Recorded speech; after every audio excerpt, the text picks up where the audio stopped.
এবারে টাইপ অনুপাত দেওয়া থাকলে সেখানে শতকরা কোন অনুপাতটা কত পরিমাণে আছে। দেখো এখানে কোন মিশ্রণে পানি এবং সিরাপের অনুপাত দেওয়া আছে, পানি এবং সিরাপ, তাহলে অনুপাত দেওয়া আছে পানি এবং সিরাপের 2:3, তাহলে শতকরা কত ভাগ পানি আছে, চেয়েছে কি পানি, চেয়েছে পানি, তাহলে যেটা চেয়েছে তার অনুপাত থাকবে উপরে এবং নিচে হচ্ছে অনুপাতের যোগফল। একটু খেয়াল করবা এদিকে দেখো মনোযোগ, এদিকে দেওয়া আছে পানি এবং সিরাপের অনুপাত, পানি এবং সিরাপের অনুপাত এবং এতে শতকরা কত ভাগ পানি আছে।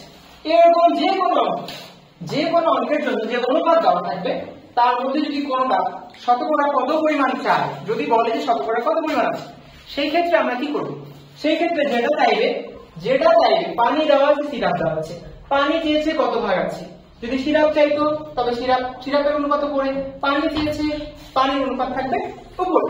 তাহলে দেখো এবং অন্য এমসিকিউ দেওয়া থাকতে পারতো, এখানে পানি সিরাপের জায়গায় আমরা পরবর্তী এমসিকিউতেই দেখতে পাবো। তোমরা একটু মনোযোগের দিকে ভালো করে দাও। পানি এবং সিরাপের অনুপাত 2:3, তাহলে যাকে চাইবে, এখানে পানি চেয়েছে তাহলে যাকে চাইবে তার অনুপাত উপরে 2, নিচে হবে অনুপাতের যোগফল, তাহলে অনুপাতের যোগফল 2:3 যোগফল কত হবে 5। এখানে যদি শতকরা বললে 100% গুণ, তাহলে কত হবে এখান থেকে আমরা দেখতে পাচ্ছি 5 20 100, 20 দুগুণে 40, 40% কথায় নাম্বার রাইট অ্যান্সার। তাহলে একই অঙ্ক, সবকিছু একই, শুধু এখানে লেখা আছে সুজি এবং বসির অনুপাত।